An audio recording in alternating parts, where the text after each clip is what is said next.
Imagine waking up not to the sound of your alarm clock, but to the earth-shaking roar of a creature you thought went extinct 65 million years ago.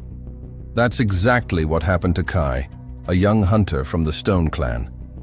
One morning, a sudden earthquake ripped the ground apart, swallowing him and his sister, Elara, whole.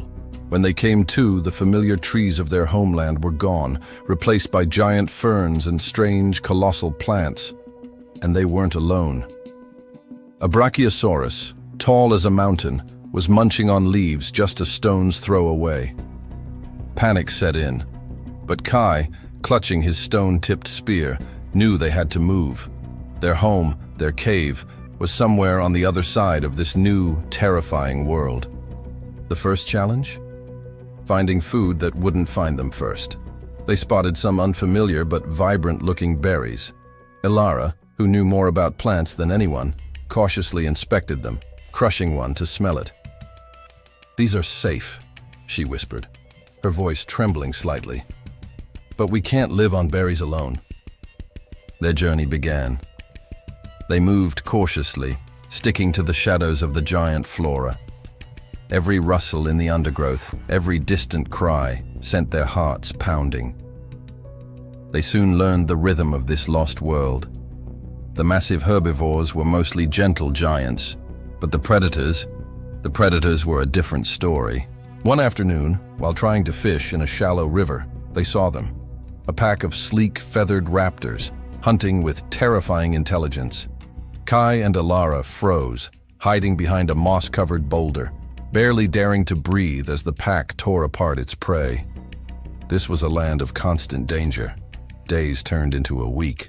They learned to identify the safe plants, to track the movements of the great beasts, and to find shelter in small caves and under massive fallen trees. Kai's hunting skills were put to the ultimate test.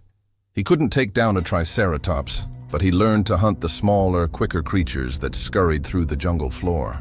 He fashioned new snares from vines and sharpened his spear on river stones, adapting his old skills to this new, primeval environment. Elara became their guide, her knowledge of nature now a lifeline. She discovered which plants could be used for medicine, which vines were strong enough for climbing, and which mushrooms were a source of quick energy.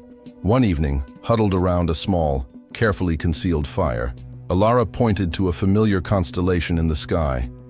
It was slightly out of place, but it was there. Hope surged through them.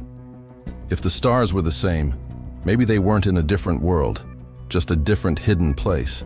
"The mountains," Kai said, his eyes fixed on a distant, jagged peak they had seen from a high ridge. "Our cave is on the other side of those mountains. We have to cross them." The mountain pass was their most daunting obstacle yet. The air grew thin and cold. They navigated treacherous ledges and steep cliffs, their bodies aching with exhaustion. It was here they had their closest call.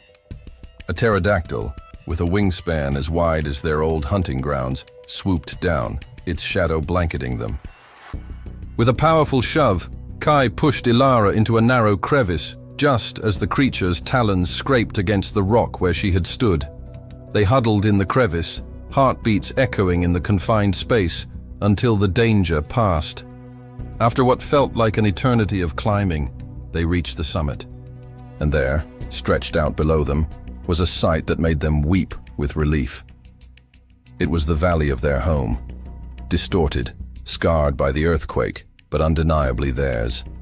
The familiar river, the cluster of trees they knew, and in the distance, the dark opening of their cave. Their journey wasn't over, but the hardest part was behind them. They descended with renewed strength, their movements quick and sure.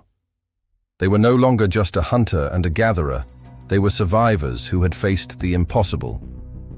When they finally stepped into the familiar cool of their cave, their clan, who had believed them lost forever, erupted in joyous disbelief. Kai and Elara's story became a legend, a testament to human resilience, courage, and the unbreakable bond between a brother and sister. They brought back, not just themselves, but knowledge of a hidden world, a world of giants that roamed just beyond the veil of their own. They had been lost in time, but in doing so, They had found a strength within themselves they never knew they possessed. They survived, not just by fighting, but by learning, adapting, and never ever giving up hope. What an incredible journey, right? It just goes to show how adaptable and resilient we can be when faced with the unimaginable. Thanks so much for watching and sharing this story with me today. If you enjoyed this adventure, don't forget to hit that like button and subscribe for more amazing tales. We'll see you in the next video.